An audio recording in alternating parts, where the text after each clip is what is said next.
Well, what has happened, everybody? Welcome back to the channel. James Hancock here, and today I'm going to be talking with Martin Kessler about Elden Ring, a game that has been now available for almost a week. I'll come right out and say it. As a fantasy junkie, I don't expect to find a movie or a book or a show or any other form of media this year, or perhaps in the years to come, that I like as much as this game. I think it is a fucking masterpiece that feels like the culmination of every From Software game that has preceded it, and I'm just getting started. So, Mr. Kessler, let's start with the big picture and slowly get more specific. There'll be no spoilers initially, but for the unconverted out there, our friends who live in the world of film and television, let's start with the basics. What is Elden Ring? What is the concept? Make the pitch. Elden Ring, it's a new open world video game from the makers of Dark Souls, with writing contributed by George R.R. Martin, and it's in a way a Dark Souls mixed with an open world. So I don't know how familiar people would be with Dark Souls, but it's a little bit notorious for difficult combat, challenging situations. But if you're into fantasy storytelling, sometimes cryptic storytelling, it's a very attractive game, and it's a game that I've been playing for years now. I just did a recent playthrough of Dark Souls and Dark Souls 3, and they're as great now as the day they came out. So it's exciting, and it feels like a big deal to get something that's in that lineage. There's other games that From Software, who have developed this game, have made that are also considered great at this point. Sekiro, Shadows Die Twice, Bloodborne. I know a lot of people say that's their favorite video game ever made. If you go further back, Demon Souls was the one that kind of kicked off the formula for Dark Souls, and that recently had a remake for PlayStation 5.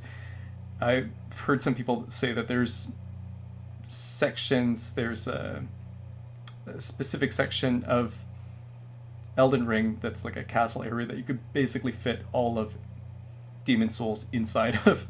So that'll give you some idea of the scale of this new game. I think if you go even further back, there's stuff like Kingsfield, but that's kind of in video games terms, that's like ancient history at this point. But it's been exciting to see this series sort of grow and evolve, and I think if it was a Dark Souls 4, like a real Dark Souls 4, it would feel maybe a little bit tired at this point. Like the last Dark Souls game was kind of the about the end of that world and about the end of all things, and it would feel almost wrong to do a direct sequel to that. So it's interesting kind of setting up a new world, but it brings over a lot of the basic mechanics, a lot of familiar even characters, designs, movesets, weapons, things like that are going to be very familiar for people who've played those games. But at the same time, it introduces new elements, a new story, new setting, and it's a new experience that I think people will be probably playing for quite a long time. I mean, it's only a couple days old. I think there's a very good chance that I might be playing it for years. Only recently did I stop playing Dark Souls and Dark Souls 3. And every once in a while, I'd still pop into Dark Souls 2. But as I started playing Elden Ring, suddenly I realized I might not ever play Dark Souls ever again. Like, suddenly it felt obsolete and old, because everything I love about Dark Souls, everything I love about Dark Souls 3, like, they've all been incorporated. But it's, once again, this vast, enormous landscape with so many surprises and so much to explore and so much narrative. And it gives you the room to make almost any kind of story that you want or build that you want. And I feel like you could play for months just doing side quests and killing side bosses as like an assassin of some kind, without ever even worrying about the official storyline of hunting down these demigods. Like, the official premise, as written on Wikipedia, is that Elden Ring takes place in the realm of the lands between, sometime after the destruction of the titular Elden Ring and the scattering of its shards, the great runes. Once graced by the ring and the Erd tree, which symbolizes its presence, the realm is now ruled over by the demigod offspring of Queen Marika the Eternal, each possessing a shard of the ring that corrupts and taints them with power. As tarnished Exiles from the lands between who lost the ring's grace and are summoned back after the shattering, players must traverse the realm to ultimately find all the great runes, restore the Elden Ring, and become the Elden Lord. But that's the central storyline. I feel like there's like maybe 1 to 200 hours of stuff you can do that has nothing to do with that if you wish to. And that's what's so incredible. It's just the freedom to play the game exactly as you want to. Absolutely. I mean, going back to Dark Souls, that's been a strength of this series where sometimes the story turns into something else depending how you play it, or, where you can go first depends on just the level of difficulty you want to challenge yourself with. There's already some openness in those games. They're not open worlds, but there's options in, hey, do I go down this route or that route? And there's hidden things. And I feel like this game kind of amplifies that, where there's so many options and there's so many places you can go. There's so many routes you can explore that I'm sure that what we've been playing have been very different experiences for each of us. Well, I got kind of stuck initially for the first few days because I'm OCD when I play certain types of games where I want to do a full clear. I want to do every subplot. I want to find every item. I want to find every spell, even if I'm not going to use it for my build. Every time I play Dark Souls 1, 2, and 3, I do everything that I can. But I was trying that with Elden Ring, and I realized that my progress was just slowing to an absolute crawl because, like, on the first 2 main little land masses that you start on, I think there's 35 total bosses, but only like 2 of them are technically kind of quote unquote mandatory. And I was like, well, all right, well, no wonder everybody's getting so far like ahead of me because I'm not doing anything. I mean, granted, I know those first 2 land masses really well now, and I found most of the great gear and spells, etc. But I'm sure even then, months from now, I'm still going to be discovering interesting things to do. It's funny. There's one thing I still haven't found yet, where they're like on a mount, somebody jumped into a hole to go into a dungeon. I saw it in so many playthroughs months ago, and I was like, well, why can't I find like that hole? I've killed all the bosses. But anyway, I'm getting ahead of myself. Let's send a message out to gamers, people who are diehard video game players, but perhaps due to their reputation, or maybe they tried them and didn't like them. But for the people out there who don't like Bloodborne, don't like the Dark Souls games, don't like Sekiro. And initially I was one of those people. I tried Dark Souls in 2011, kicked my ass, I quit. A few years later, I came back after I heard Alex, who's the guy who directed Ex Machina? What's his Alex Garland? Alex Garland. He was speaking so passionately about the Dark Souls franchise. I circled back, tried it again, watched some playthroughs, and got totally obsessed. And I basically have played nothing but those games ever since. So make the pitch for the game for the unconverted out there, because there are gamers who are still on the fence. But like my little brother Robert Hancock, he and his roommate in college just bought the game last night, and they were asking me all these questions, and I was like, y'all just need to get in and get going. But how would you bring someone like Victor Rodriguez into the fold? It's tough because I never really thought that these FromSoft games necessarily had that mass appeal of certain video games. When you hear people talk about like a Breath of the Wild or Skyrim or something that like everybody's basically played at one time, but I think like out of all the FromSoft games so far, this might be the one that would have the most potential for crossover appeal. I'm not going to say that they made it easier than the Dark Souls games, but I feel like they've never given you more tools to make the game easier for yourself than in this game. There's a lot of options. I suspect that like 90% of this game is optional. Yeah. It just depends on what you want to challenge yourself with. And, if you want to go down the main story and, you're having trouble with the bosses, you can summon friends, you can use certain techniques to beat them, and you'll get the main story. I kind of took the opposite approach. Instead of trying to do a full clear of all these areas, I was sort of saying, well, I'll leave it for the next playthrough if there was something I wasn't sure about. And I just kind of kept exploring and kept looking for wherever I felt the difficulty kind of balanced out for myself. And there's some areas where you realize that like, oh, okay, after I've played through here and gone back, I'm sort of overpowered for this earlier area. But if you do that, you'll quickly find that you can beat bosses you couldn't before. I think like the progression in this game, it's a little bit more staggered, and there's more options with upgrading Yeah, sometimes weapons, it's things hard to like know where that. to Yeah, go for the appropriate challenge. Whatever that right. zone is, like in the upper northwest of the map, I went into it too early, and suddenly I felt like I was in an R. Scott Bakker like dark fantasy novel. It was like this place is fucking scary, and it's hard, and it's confusing, and everything's just one shot. You Like, know, what's going that on? was And the so I second had that to. it really got me the game. Like the first couple sections, I was like, do I really like this? Is this It's kind all of like green and innocent spread and out? beautiful. Is this? Yeah. Did they make like Dark Souls accessible? Like, is that what I'm playing? And then like I ran into, I think, this thing you're talking about, and it threw me into another area, and I was like, oh, this is great. This is what I was hoping for.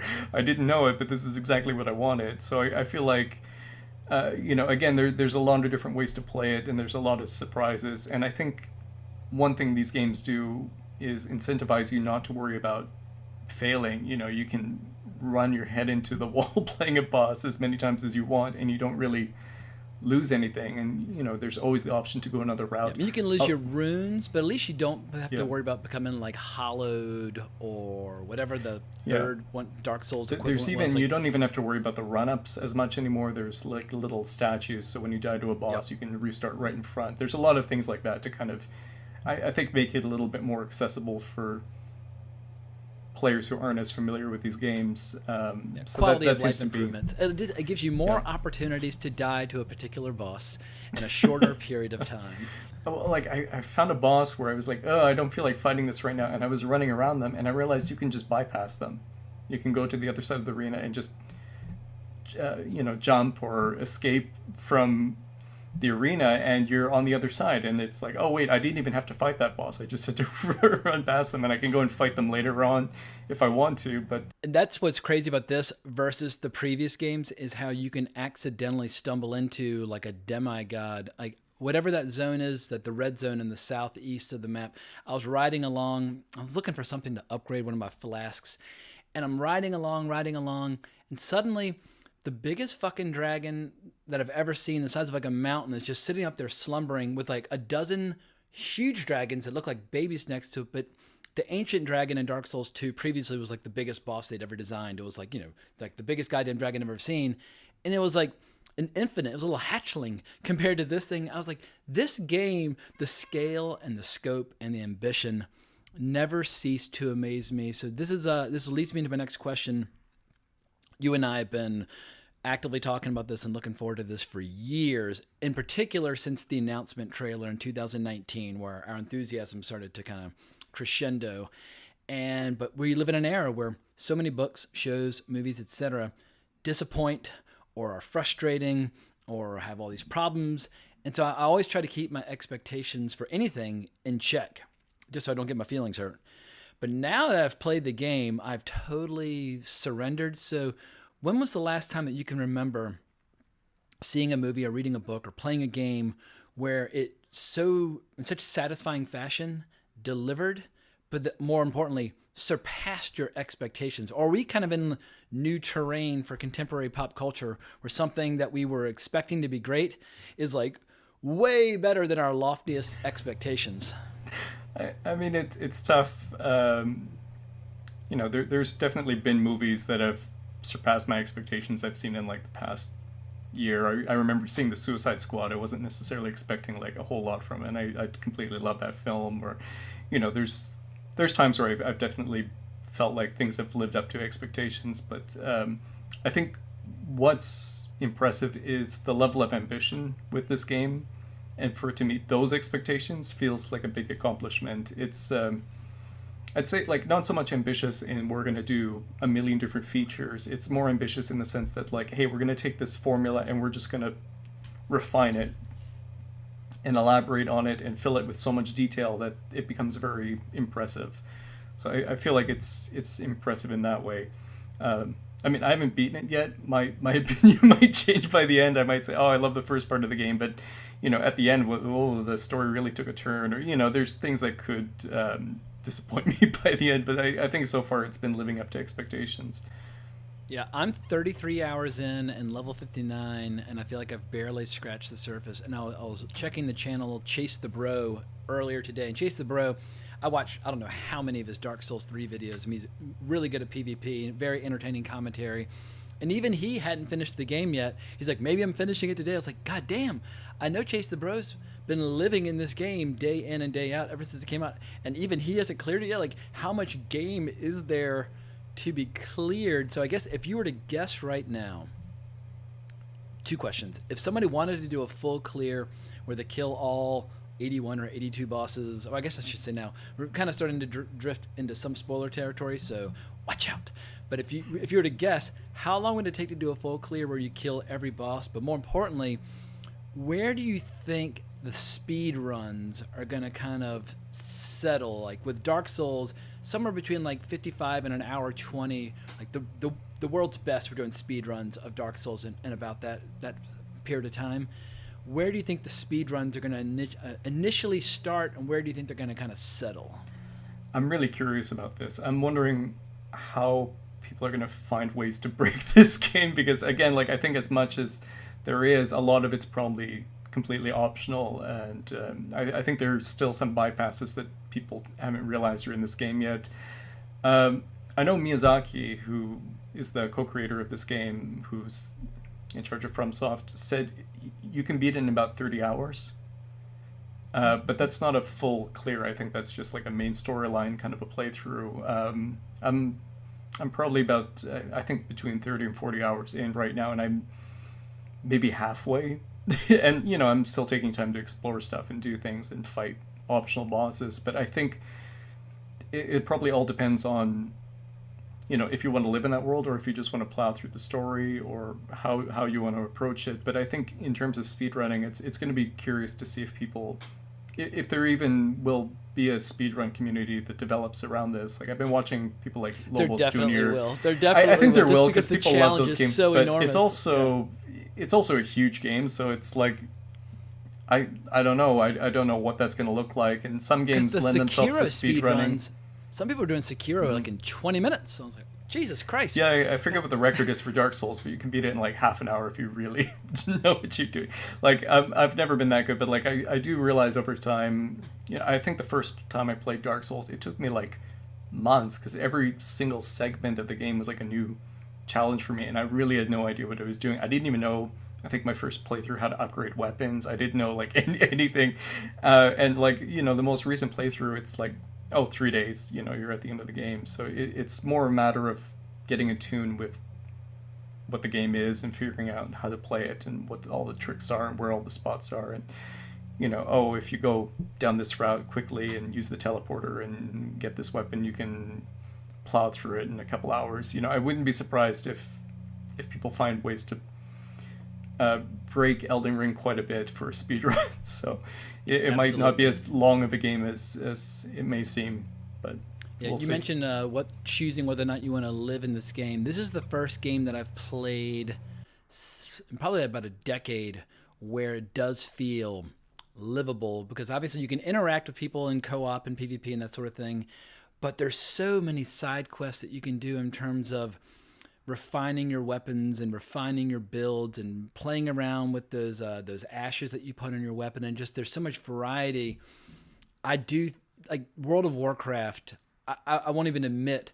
I remember when I stopped checking how many days I'd invested in the game. You could just type, and when I was playing it, you could type /played, and like, oh my God, that much of my life has gone into this game. Like, I hope it was worth it. Like, on a deathbed, I hope I don't regret losing all those days. But this is the first game in a long time where, it's like, it makes Skyrim feel small. Like, the opening continent where you start is about as big as Skyrim. And it's just the first of many. So it's like, I've never even heard of a game being this big except for World of Warcraft. But the reason that got so big is because every year or two, they'd add another landmass and they would add an expansion. It just kept getting larger and larger. This is like as big as a fully mature World of Warcraft at launch, which is just staggering. Well, I feel like it's not just the size. I mean, there are a lot of big open world games out there that are kind of empty or kind of shallow. I think like what's really great about Elden Ring so far is that it's big and it's full of surprises. It's full of weird things and NPCs and weird encounters and dungeons. I think with Elden Ring, there's so much depth to the world and there's so much detail, and you're constantly finding something new and something exciting. That's one thing that makes the open world worth it. Otherwise, if it was big and empty and nothing going on, then it wouldn't feel very rewarding to explore. So I think the selling point is not just the size of it, but also just how full it is.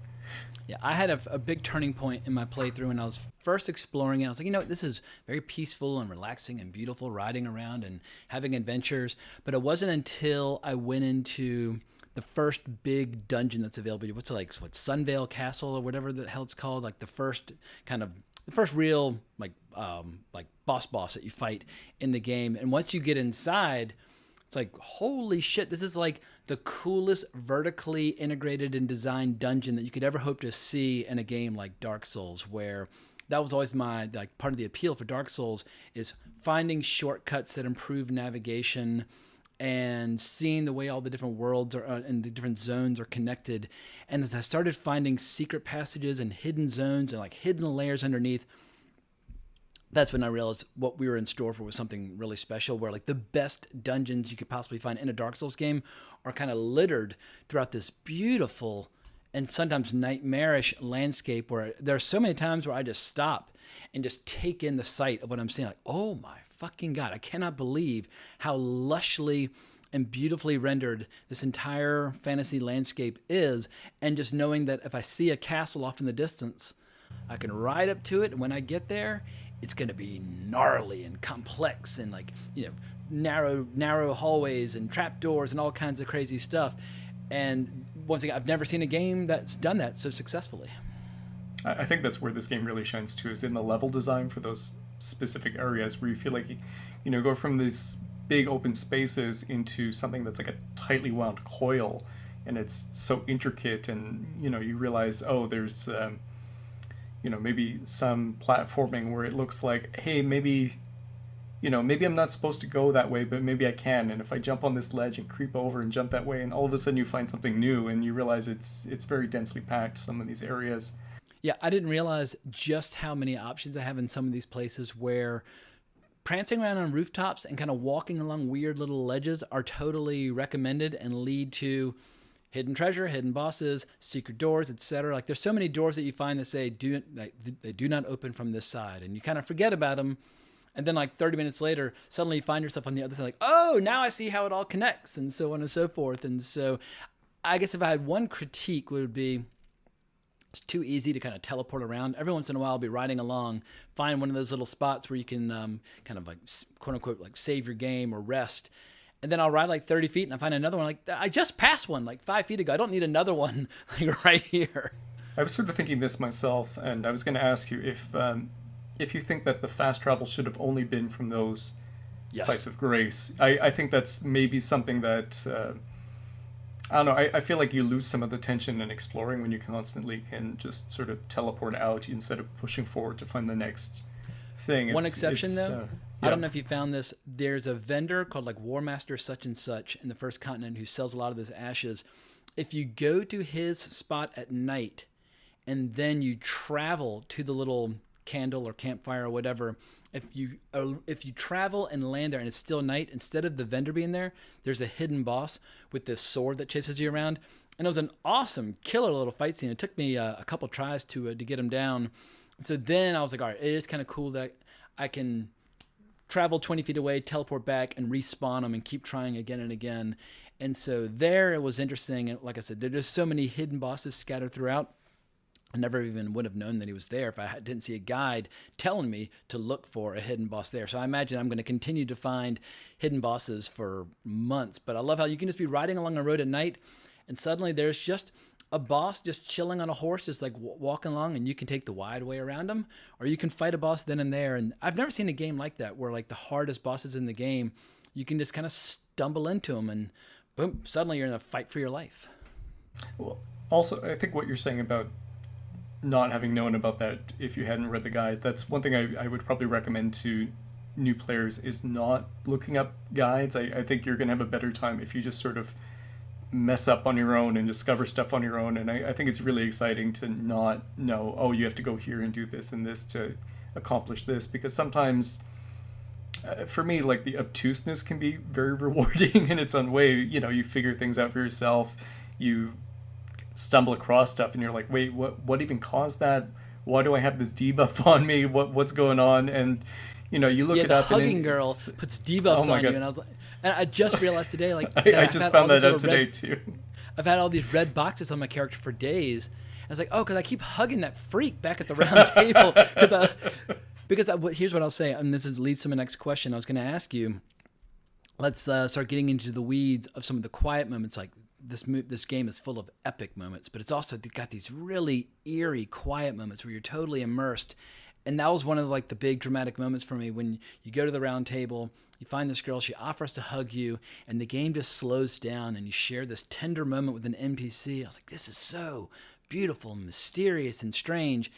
So I kept doing it over and over and over again, not realizing that every time I did that, I lost like 5% of my health, which I just found out. It's such a Dark Souls thing to do. I love it. Exactly. Yeah, there are a couple of these like nice quiet moments and surprising moments, and sometimes even like I found that the reward for climbing up to the top of a tower, it's not necessarily even that you find some interesting boss or rare item. Sometimes it's just, hey, you have a really good view from up here, and it feels like that kind of game where you just want to soak in that world and appreciate it for what it is and enjoy the quiet moments and small details as much as, the big bombastic sort of stuff. And before we got cut off, you were talking about how you found some elevator going into hell and how it's so surprising. Remind me what we were talking about on that front. Oh my gosh. I mean, one of the secrets that I found so far that I really enjoyed was finding this elevator, and it went down and down and down and down. And at a certain point, I'm like, oh, this is going to be leading me somewhere special. It's not going to be just leading me to a new dungeon. And it's this whole underground catacomb section that's beautiful, and it's full of interesting enemies and this puzzle that you have to solve to unlock this optional boss. And the boss itself, I think it's one of my favorites in the game so far. It wasn't one of the hardest, but it was just beautiful, this sort of ancient elk ghost thing that's like walking through the air. And it was just such an interesting fight. I think it's those kinds of secrets that you want to uncover in every part of the game, and that it's good enough to kind of back up your exploration and your desire to keep looking for something new and discovering something new. Yeah, I keep getting these like weird panic attacks when I see what other people are experiencing or doing. I guess it's like the gaming equivalent of like FOMO, like fear of missing out or whatever. I'm like, well, how come they're getting to experience all this cool shit and I'm stuck over here, like, updating my flasks or whatever. But I just got to be patient and recognize we got nothing but time. We got years to explore this game and totally soak it in. And I feel like one thing I would recommend to people who are new to this game and new to maybe that FromSoft formula is don't constantly look at a guide and look online or look at YouTube. How do I get past this? How do I do this? Just sort of discover this for yourself, because like sometimes that's the most fun, running into the obtuseness and trying to figure it out and wondering like, what is that red debuff I have on me, and how does this even work? And I feel like it's more exciting when you kind of discover those things for the first time, and later on you can always look up, oh, I missed this, or oh, that's what that was. And I feel like that's what and there's more than one way to get to where you want to go to. Like you got to the outskirts of the capital city long before I did, and then I finally got to it, and you're like, oh, well, how did you get there? And it's like, oh, well, I had to turn on some like someone basically told me that the door to the outskirts was open, but before I could even get to that giant door, which is guarded by these two like tree bosses, or they have like tree names or whatever, I had to get this giant elevator up and running, and the only way I was able to do that was by putting these two pieces together. And you're like, oh, well, I couldn't figure out that, so I got there like another way. And I was like, oh shit, well, like anyway, these giant, what feels like a giant seismic like story event, you can just sidestep them entirely. And so there's always different ways to go about. I think that's what's going to make this game infinitely replayable, not even for like New Game Plus and New Game Plus 2. Just, it's going to be so exciting and so much fun playing a new build, a new character, and never playing it the same way twice, ever. Absolutely. Well, you were mentioned earlier about how some of the storytelling in these games can be cryptic. Let's talk about how, like, From Software in Dark Souls, famously, you have these like cryptic storylines where you get a scrap from like a weapon description, or from like a gravestone, or from a piece of dialogue from some weirdo you meet behind a building who's giggling strangely as he tells you things. What do you think of the From Software approach to storytelling, and that it's not beginning, middle, and then it's not conventional? Do you like their overall approach from the past, and do you feel like it's evolved in this game with George R. R. Martin contributing with the with the scripting duties? I really love their brand of storytelling where I heard somebody on YouTube who had an archaeology background actually kind of compare it to archaeology, where they said it's like, you read the item descriptions and look at the environment and, oh, something crashed here, and, you talk to people and you try to work out the past through the environment, basically. And I think these games are so focused on the level design that it makes sense to have that kind of environmental storytelling, and it works really, really well. And these are the kinds of games where, depending who you ask, the story might sound completely different, and there's people kind of working out. There's lore videos still being made for the first Dark Souls game where people are saying, well, there's this contradictory thing and it could mean this, or that character, maybe they were lying, or that's wrong, or working stuff like that out.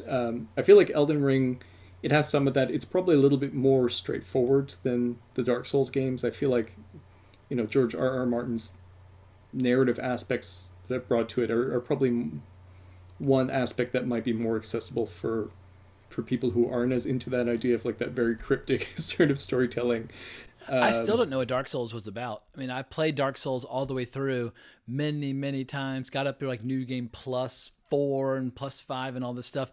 Love it. But if someone said, "Hey, give me a 50-word summary of the plot of Dark Souls," they'd be like, "Ugh, I don't know." It's almost like the story is the world. I almost feel like that's discovering the world, trying to understand it. Like, oh, who is this character? What's Havel doing in the basement? I feel like it's that kind of storytelling where you just want to understand that world more, and then oh wait, you shoot the queen and she was an illusion, and there's a secret boss here, and it completely changes what you think the game is about. And I'm still waiting for some of those things in Elden Ring. I don't know, like I'm maybe roughly about halfway through the game, and I'm wondering if there's going to be like some big surprise or some big twist. I already noticed there's like factions developing between some of the characters, and it's like, well, do you align yourself with this character, or do you align yourself with that character? And I feel like that's a very George R. R. Martin kind of thing, where it's more about these like opposing factions with different outlooks who are in conflict, and it's not necessarily that one's right or wrong. It's just, okay, like which one is going to come out on top. But that can cause some panic. There's so many NPCs, and NPCs, as we well know, can lead to gear, spells, secrets, all kinds of things. It was really hard in like Dark Souls 3 not to screw up the NPC quests, or doing or saying things that make like an NPC go away and never come back. With this game, it's infinitely more difficult because you can go in so many different directions. It's like, oh my God, like I'm giving myself a panic attack trying to keep track of who I've talked to and what they mention is like a possibility. And sometimes by accident, I've stumbled into some of these NPCs like 2 or 3 different times in different places around the map. Like there's somebody outside there's a dragon in the first zone that you fight on a lake, and there's a guy warning you, like, don't go out there, there's a dragon. And I was like, oh, thanks, but no thanks. I'm going to go kill him anyway. And it was an awesome mounted combat battle.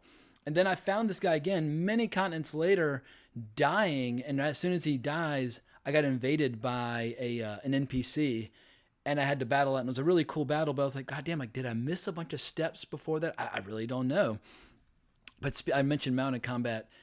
This is the best game I've ever seen in my life for mounted combat. I think the mounted combat, which is so tricky, is glorious in this. I was so skeptical ahead of time that I would enjoy the mounted combat, but now riding at a full gallop and firing off spells or whatever the case might be, it's so fucking cool the way the camera moves when the gameplay moves, and the way you can like swing your sword on either side, or the way you can kind of hold the sword back and then release. Absolutely love the L2 attack on the horse when you're like riding at full speed and you just do that big wind up and you smash right through an enemy. And certain weapons, the way they perform on the horse are a little bit different than when you're just like walking around. And it's been fun trying to figure out which weapons are good on a horse. I really like the claymore on the horse. That's sort of a classic from the Dark Souls games, but it's fun to see that applied by riding around and slashing with it. And some of the boss battles I think are like specifically designed for mounted combat. There's one, depending where you go, you could be like the first kind of real boss or mini boss you encounter in the world, and I think the idea is like you're supposed to run into him and get completely beat up, and then like you get the mount a little bit later and you come back with a torrent who's sort of this like goat horse, and you can actually fight and stand a chance against this boss, the tree Yeah, sentinel. he stomps your guts out. Like, Oh yeah, game the first time opens I was up, like, you have a "Ooh." tutorial boss that kills you, and then you step into the world, and there's a boss just kind of chilling. I killed the like, tutorial boss. I beat it.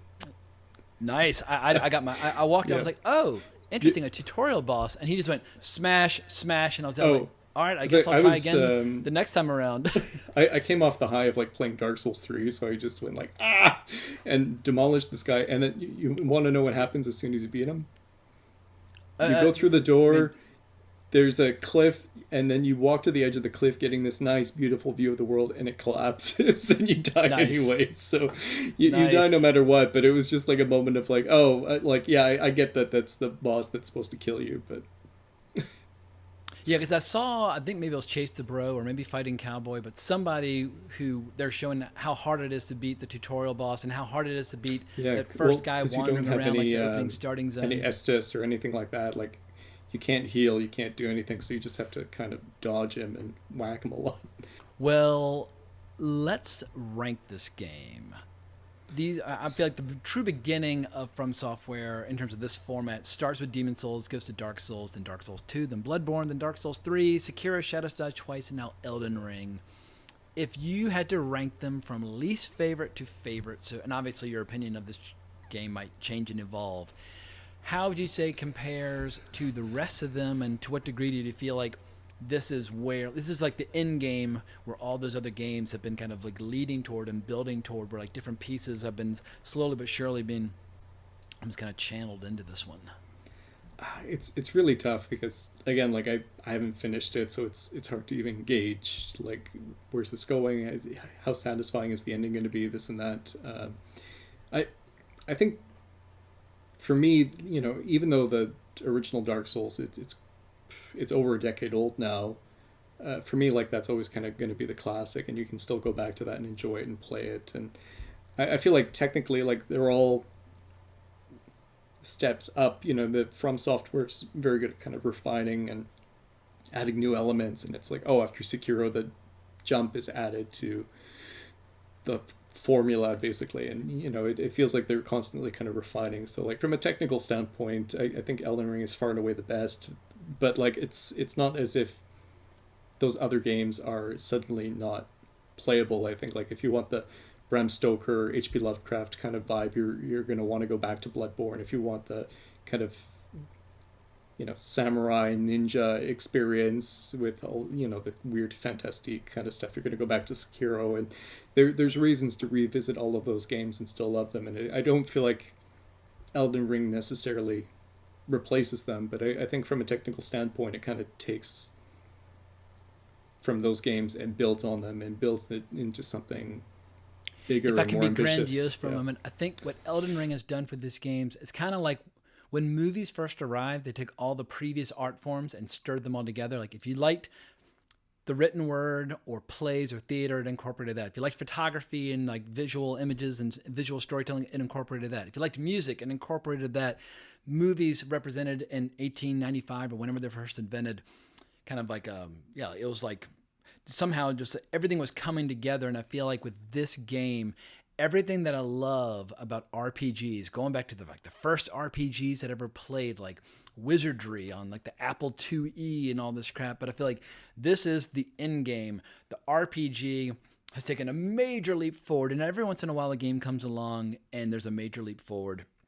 Whether it's like the Baldur's Gate games adapting D&D or the Elder Scrolls game, like games like Morrowind, I think in hindsight, 10 years from now, a lot of people are going to say like Elden Ring was one of those watershed moments where games were changed forever. And I think a lot of other games are going to be judged very harshly. And I think I'm going to be judging a lot of shows, books, and movies very harshly as well. But it's like, movies and shows are no longer competing just with other shows and movies. They're competing with every form of entertainment or distraction out there, whether that's tabletop RPGs or watching people scream at each other on Twitter or whatever the case might be. And Elden Ring makes a lot of shows and movies feel really fucking boring by comparison. And I love reading fantasy books, but even there, I'm like, everybody's got to up their game. Like, Elden Ring is here now, and people's expectations are going to go up. It's going to be interesting to see how FromSoft ups their game in the future. Like, I know they worked on this game for quite a few years. I think they started work on it even before Sekiro, maybe, at least before it came out. I think they've been developing it for quite a long time. So, it makes me wonder how Miyazaki and how From Software is going to, I don't know, keep going. Like, are maybe they going to find new worlds? Are they going to decline after this? maybe this is the peak. You never know. But it's a mind-blowing game. I feel like it's classy. Like, it kind of reminds me of stuff like Shadow of the Colossus. Its scope and its quiet moments and its pacing at times. All right, going back to Shadow of the Colossus, I'll never forget playing it on the PS2, and after having gone on all these adventures with my horse, toward the end, before the final boss, you lose your horse, and you like scream over the cliff, and I was like, oh no! But it was like this moment of like real heartfelt emotion in the game, and then it's like, all right, game on, it's time to fight the final boss. But I feel like Elden Ring's full of scenes like that. We're like, oh my god, like so much unexpected emotion just comes surging to the surface. Sometimes it's the quiet moments, sometimes it's the big bombastic stuff. I'm still waiting, like, I don't know, like, if there could be some big rug pull before the end. And, like, there's some stuff I think people are going to be theorizing about for a long time. Like, I don't know how much I can get away with spoiling, but I was, like, DMing my friend. I'm like, wait, are there aliens in this game? Or, is that part of the world, like, is this sort of like a Lovecraftian thing where they crashed on a spaceship or an asteroid or something like that, and that's what formed this world? And like, you start getting into stuff like that where you realize people are going to be talking about this game for probably years, and definitely playing it for years. It's going to be interesting to see how the culture kind of grows and develops around it, because I think, like, as much as I love just playing Dark Souls on its own, one of the best things about those games is the community that grew around it, and the people who theorize about it and talk about it, and people who study the mechanics and try to figure out how to break the game in surprising ways and find like weird details, like, oh wait, this creature, those aren't actually its eyeballs, its eyes are here, and figuring out weird bits of lore. So I'm gonna be curious to see. What I love about the community is the high level of skill. Like, when you do co-op or PvP, it's like, oh my god, there's some people out there who are really good at these games. Yeah. I mean, if you're struggling with the boss and you summon somebody in who basically comes in with one arm behind their back and just beats the fucking hell out of it. God damn, like, no matter how good you get, there's always more to learn. And there's sometimes when you get invaded and you're just dead in seconds. Like, how is it possible that I just got, like, they just pancaked me so easily? But it happens. And I think, again, for people who are new to this game, it gives you so many tools to kind of make it through, that it doesn't have to be a hard game if you don't want it to be. You can summon people that, like, I was playing around with some of the Ashes of War, like, I was looking at the club, I'm like, the scaling's not as good, and like, oh wait, if I play around with the Ashes of War, it actually changes the scaling. And I found one where, like, the weapon art, it's like swinging the club around like a baton, and there was one boss where I just like threw on the lightning grease, which is like a buff, and I went in and just like swung this club around, and they were dead like almost immediately. It was like shocking. I was like, oh my god, like this game can be, depending how you play it, it doesn't have to be like smashing your head against a wall. Like, it can be. Yeah. All right. So let's give some advice to new players. Like, I was talking to my little brother last night, who's for the most part unfamiliar with From Software games. And I was basically trying to explain to him just simple things like weapon scaling, which he was unfamiliar with, what the ashes do, which he was totally unfamiliar with, how to upgrade your flask. There are all these little things. So if you were to advise people on like starting class, starting gear, and what to work on, because when you make decisions on what gear to upgrade, it's kind of hard to find more mats to upgrade your weapons. Like with I started with a prisoner, which is basically like dex and intelligence, but I've mostly been going all in on intelligence. But I have my melee weapon and I got my staff, And I've really only found enough mats to upgrade those two weapons. Like, you can't suddenly switch. So how would you help people get started in a way where they don't feel like, oh God, I need to kind of just start over entirely and just erase this character because I totally screwed it up. Even though you will get a chance to respec later on, but it's like all those mats that you find, that's you can't go back and undo that. Okay, I'd say starting class probably doesn't matter as much as it looks like. What matters more is where you put your leveling up points as you progress. Like I literally clicked on the first starting class that I think showed up, and I was just like, I'm just going to pump all my points into strength.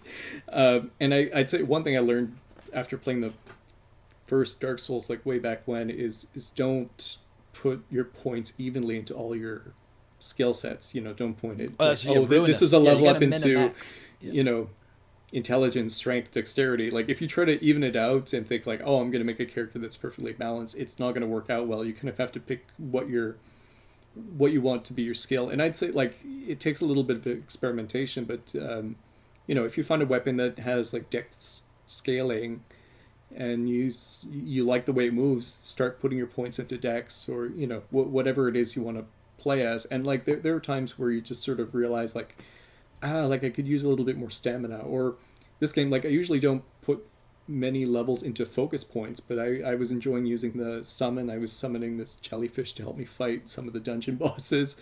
And it's like, well, maybe I'll put more focus points in there. And I like using the weapon arts and stuff like that. So all of a sudden I was putting points into something I don't usually, just because I felt like I needed it. I'd say if you feel stuck at any point, just go another route. If you fight a boss and you get it down to like that much life and you feel like, like I just can't do this, take a break, go explore a different part of the game, maybe upgrade your weapon, maybe upgrade your stats, your vigor, your health, and then, give it another shot, and like you'll start to see it'll become a little bit easier as you go along.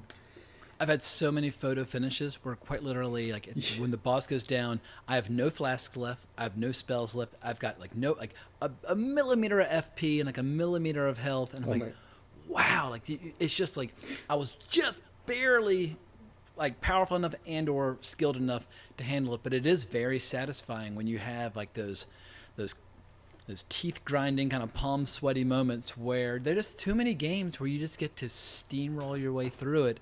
And I need the juice. I need the squeeze, and I need the emotions that I felt from my days of playing. My peak World of Warcraft years were from like 2009 to 2014, where when you have a raid group of like 25 people all screaming at each other trying to get a boss down, and it's very tense. And sometimes you'll try 50, 60, maybe even 100 times, spending weeks and weeks and weeks before you finally get it down. And when it finally goes down, everybody's just like screaming and yelling, and they're handing out the gear, and it's so exciting. It's very hard to get those emotions by yourself unless you're playing a From Software game. And a From Software game is the closest I've ever come to approximating that rush of adrenaline you get from playing in a big group, because it's just so goddamn dramatic and intense. And some bosses I think are specifically designed for being fought with a group of people. Like there's one I was just talking to you about before recording, Ragand Festival, I think is how they were saying it. Oh yeah, like what, Star Scourge Dragon or whatever. Yeah, I've done like 2 attempts, and I didn't even get to him from a distance. He just nuked me with some long beam. I was like, okay, but like I'd summoned my 3 buddies, and I was like, I'm going to war. You can summon way more than NPCs. 3. There's like so many you can summon. I think I summoned like, what is it, 3, 4, 5, 6, I think 7 in the first phase, and you can summon. Oh, then I haven't unlocked enough of them yet. Okay, I've only had 3 options. I need to find the other people and unlock them and make a true gank squad. It was just like a giant pile on, and like that's kind of the only way I think. Like, I mean, I'm sure you can fight him one-on-one. There's going to be somebody who does some like amazing like video of like, I beat him, with a toothpick by myself with no armor, but I think like the way that boss is designed, it's actually kind of the point, and it's fun where you get this like big group to just like pile on this guy, and afterwards. And also, it's like this god out in the middle of this giant field where it's like, did you holy shit, this is so grand. There's like one NPC where after you beat him, he's just like, all he really wanted like was a glorious death or something like that, and you're just like, wow, you know, Well, they give us like a that great mercy cinematic actually. with like his Yeah, backstory about how he's gone crazy and all his that kind of poor stuff, and I horse is love all that collapsing stuff. under his weight. And like, I don't know, it's such a like wild kind of cartoony design. Like, I mean, we have a friend who was kind of saying like, oh, they're not as into the idea of this game because it's got, the kind of anime like giant hammers and things that aren't necessarily realistic. But I like that stuff. I was fighting. There's one boss where the first phase is really easy. It's like a puzzle boss basically where you're fighting all their students, and they're and then I thought like, oh, like I beat it, and I'm like, that wasn't that great. And then it goes to the second phase, and you get this like very anime kind of sequence or cinematic, and the setting changes, and you have this like amazing Wait, is fight. that the boss where it's like you're killing all the like the students on the ground, Yeah, and then yeah. her force field breaks and she drops down? Yeah, And then I just, beat her, oh my god. and Well, that's the where you can second phase was respect awesome. after Yeah. you've beaten her. But that fight was incredible. But I totally shamelessly co-opted that. I did a few attempts with other people just to learn the Yeah. fight. And I remember that after the first phase, I was like, oh, it's so easy. I'll do that in my sleep. And I was like, oh, there's another phase Yeah. where she can like one shot you with spells. But And it just then looks so cool yeah, when it got she's more like, interesting. when you go in front of the moon, and it just feels like you're fighting in an anime. So I don't know if I'm playing everyone a likes that spellcaster, stylized so I stuff, needed to but go through that whole school and library to get. I mean, there's so many quest lines that unlock certain spells and items and stabs. And yeah. my favorite moment so far that I figured out on my own was after I beat her. I had to make a choice. Like, am I going to get a cool staff or am I going to get a cool spell? And then I realized that if you find those walking mausoleums, there are only like 3 or 4 of them in the game, but when you beat them, they give you the opportunity to duplicate like the souls of the bosses, so you don't have to make a choice. And that's what I thought was really brilliant, innovative game design, because previously, like in Dark Souls 3, if you killed a boss where you wanted both the weapon and the spell, you had to clear it and come back again in New Game Plus and kill it again, and then you finally would have all the stuff. But I was like, that's such a brilliant idea. You can't do it for every boss, but if you pick and choose the specific ones that are great for your class and your build, you do have the option to have your cake and eat it too.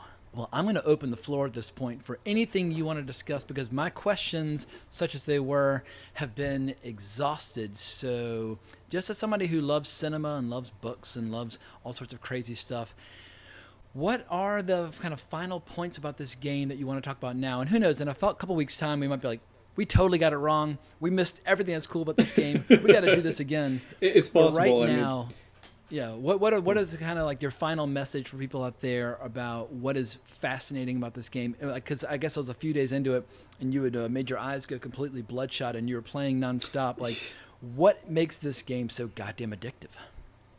I think it's just what's seeing around the next corner, what's on top of the tower, what's down at the bottom of that hole. Like I feel like that's kind of the addictive aspect of it, where you just kind of want to see the next thing. I mean, there's one encounter we were talking about a little while ago with you hear this singing at one part of the game, and you're like, where's that coming from? And it's like, is that an NPC? Is that, can I talk to them? And I go up, and it's this like harpy that attacks you and poisons you. I'm like, oh my god! And it was just Yeah, you like see it caught me from a by distance. surprise. Yeah. It's almost like an old Japanese trope of like an aged crone off there saying, "Oh, she's probably like playing a flute and gonna give me like a quest or an item or something." Like, no, she's just here to rip my goddamn heart out. And as I was exploring, you hear the singing echoing around because I was just over there looking for mats to upgrade my weapons, and suddenly, and at the very top, I found this killer dragon fight. And I was like, "This is fucking awesome! It's so cool! I didn't even know there's like a boss up here." I guess if you were in the position of the people making Elder Scrolls 6, do you think they look at something like this and say, oh my God, we are in deep shit? Or do you think this is a moment of where we can be inspired, because Elder Scrolls 6 does not have a release date. It's been more than 10 years since Elder Scrolls 5 with Skyrim.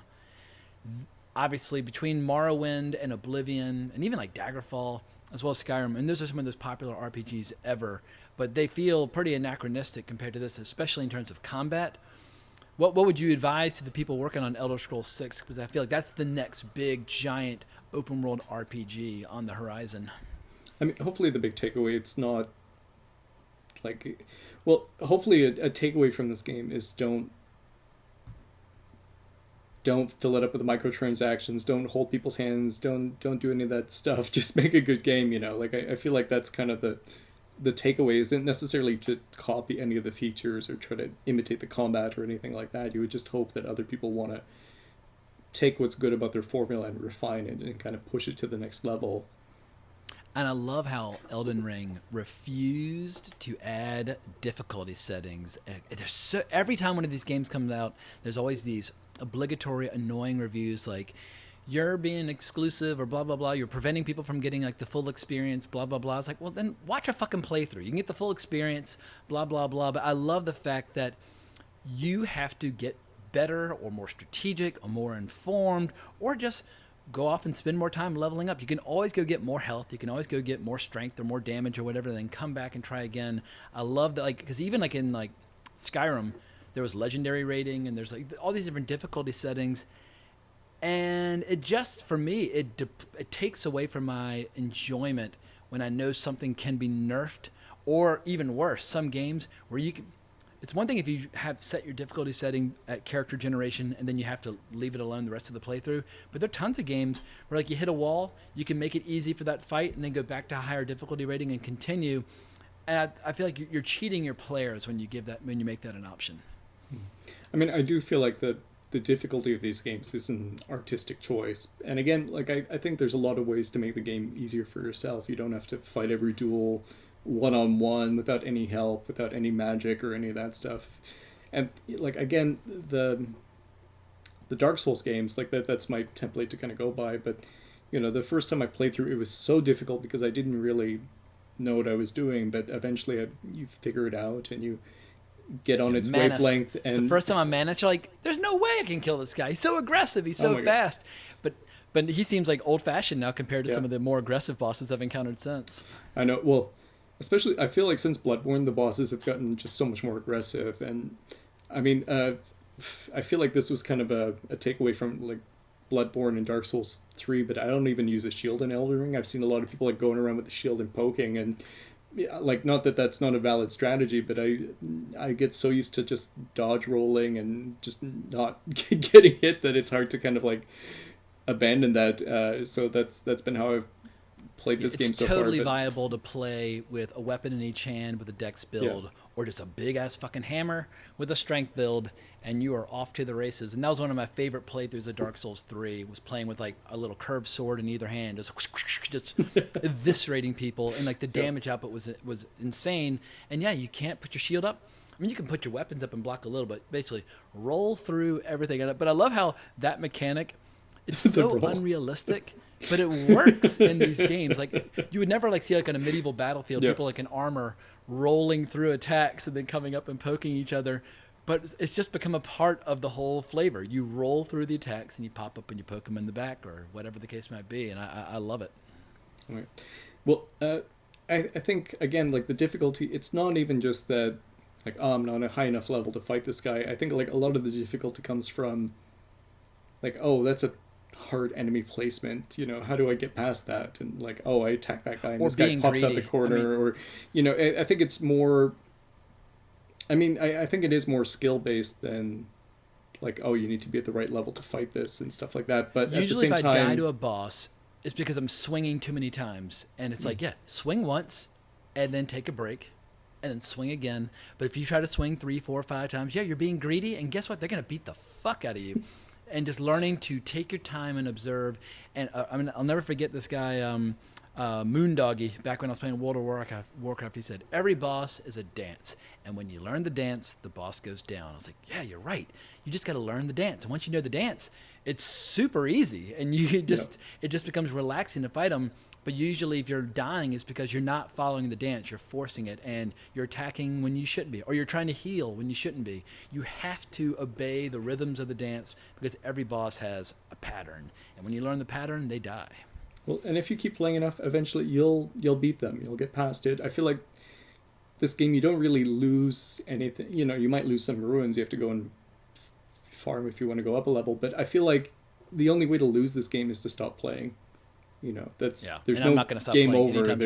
You die. Elder Scrolls 6 is the only thing that might make me stop playing it. You know, I feel like they try to teach you right away with that opening. I mean, they've done it since Demon Souls at least, where you know you go and fight the first boss, and it's basically there to kill you and teach you that like hey, dying's not so bad in this game. You can keep coming back, you can keep trying until you figure things out. So I feel like don't get discouraged is kind of the biggest advice I would give to somebody who's new to these games, who wants to play them. Yeah. Beautiful. Well, Martin, I'll let you have the final word on this, but I can't thank you enough for coming on my channel and talking about this. Thank In you a for having world me. where I don't have enough movies and shows that I get excited about, because I would love to do 2 or 3 videos a day if I could find enough content to cover. But I'm finally realizing, you know what? As opposed to trying to demand more than movies and television can give, perhaps I can do videos about a game, or perhaps I can do a video about a giant UFC fight card, or I can do a video about a kick-ass Joe Abercrombie novel, or whatever the case might be. And I think moving forward with this channel, I just need to be more open-minded about what topics I can cover. But I guess my big hesitation's always been, if I tackle things that I regard as my hobbies, will my hobbies stop giving me joy? Will they start to feel like work? And that's what I don't want. I don't want to be in a situation where no matter what I'm doing, I'm like, oh God, like, do I need to make a video about it, or can I just enjoy it? But with making a video about Elden Ring, it's just an absolute pleasure, because I want this to be the biggest goddamn game ever. Because when if you develop a market for a game experience like this, people will want more. It kind of just makes the whole pop culture landscape cooler when you've got an audience that demands more from their entertainment. Well, thank you for having me on. And anytime you want to talk Elden Ring or From Software games or any of that stuff, I'm more than happy to do it. I love these games a lot. D&D. Or D&D. I'm loving Elden Ring so far. I haven't hit the wall yet where I'm like smashing my controller, so that's good.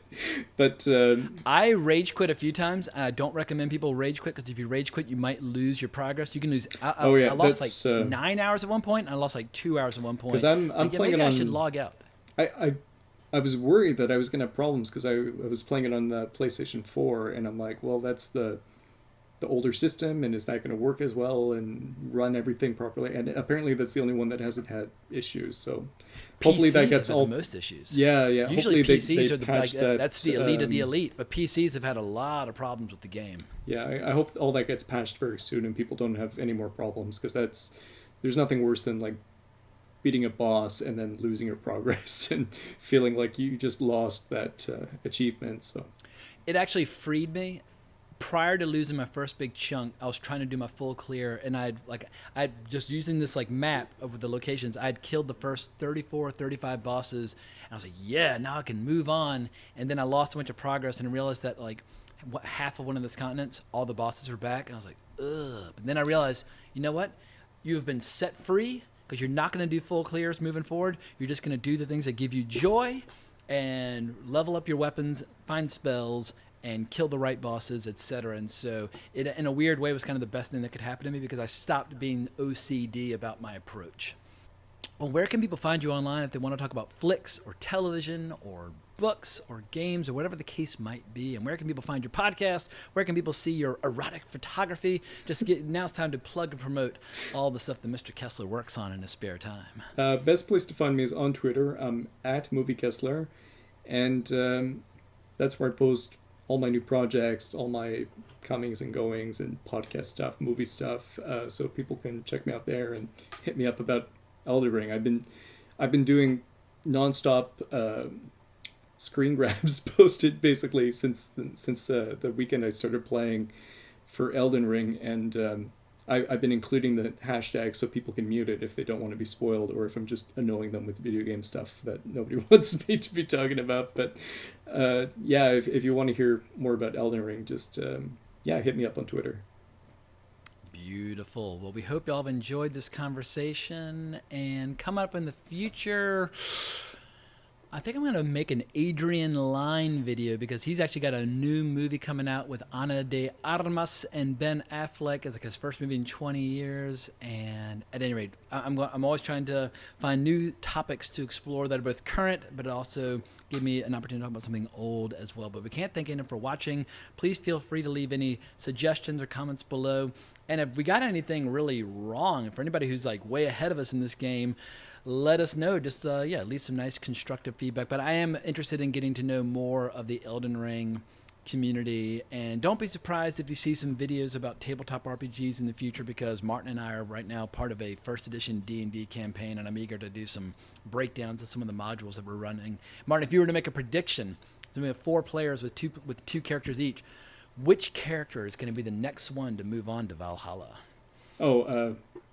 Probably both of my characters. I feel like I've got a monk who's very fragile right now, and I don't know what my druid's up to, but I wouldn't be surprised if my monk bites the dust at some point, because I've already had one die from poison. So I would, if I had to put money on it, I would say my monk character.